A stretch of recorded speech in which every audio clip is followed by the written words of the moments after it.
दोस्तों, हिंदू धर्म ग्रंथों में ब्रह्मा जी की आयु 100 वर्षों की बताई गई है और इन 100 वर्षों के बाद ब्रह्मा जी की मृत्यु हो जाती है और इस ब्रह्मांड का विनाश हो जाता है। परंतु सिर्फ 100 वर्षों में ब्रह्मांड का विनाश कैसे हो सकता है, आइए जानते हैं आज के इस वीडियो में। स्वागत है आप सभी का हमारे चैनल दी अनोखी स्टोरीज पर, जहां आज हम बात कर रहे हैं ब्रह्मांड और ब्रह्मा जी के आयु के बारे में। दोस्तों, जैसा कि हमने अपने पिछले वीडियो में बताया था कि विष्णु के 3 रूप होते हैं, जिनमें से एक रूप होता है गर्भोदक साई विष्णु का। गर्भोदक साई विष्णु से ब्रह्मा जी की उत्पत्ति होती है और पुराणों में बताया गया है कि ब्रह्मा जी की आयु 100 वर्षों की होती है। पर ये 100 ब्रह्मा वर्ष इंसान के 31.1 लाख करोड़ वर्षों के बराबर होते हैं। आइए देखते हैं कैसे। हम लोगों ने 4 युग यानी कि सतयुग, त्रेता युग, द्वापर युग और काली युग के बारे में जरूर सुना होगा। हमारे ग्रंथों के अनुसार सतयुग के बारे में कहा जाता है कि सतयुग में 17,28,000 वर्ष होते हैं। त्रेता युग में 12,96,000 वर्ष होते हैं। द्वापर युग में 8,64,000 वर्ष होते हैं और कलयुग जो कि अभी चल रहा है उसमें 4,32,000 वर्ष होते हैं। ये चारों युगों को मिलाकर एक महायुग बनता है और जिसकी अवधि होती है 43,20,000 वर्षों की।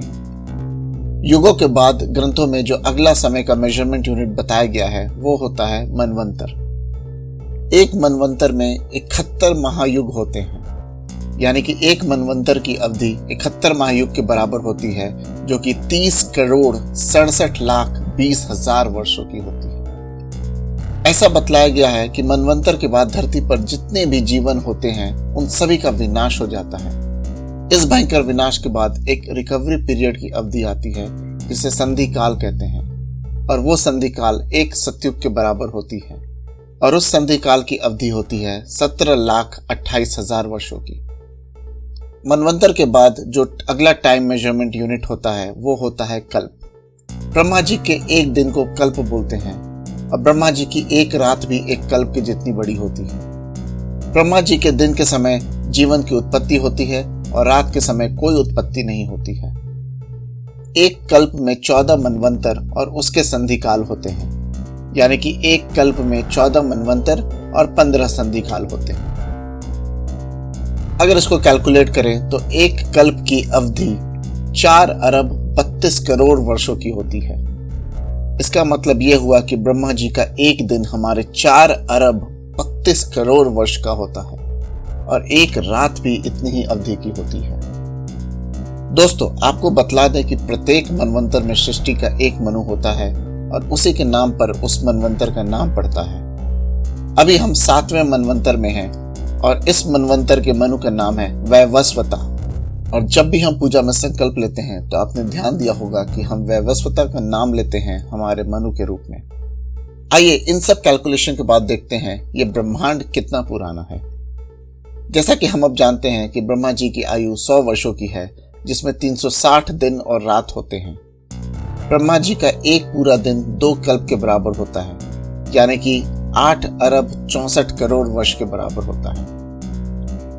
इस तरीके से कैलकुलेट करें तो एक ब्रह्मा का साल 31,104 करोड़ वर्षों का होता है और इस ब्रह्मांड की आयु, जो कि ब्रह्मा जी की भी आयु है, वो 31.1 लाख करोड़ वर्षों की होती है। 31.1 लाख करोड़ वर्ष।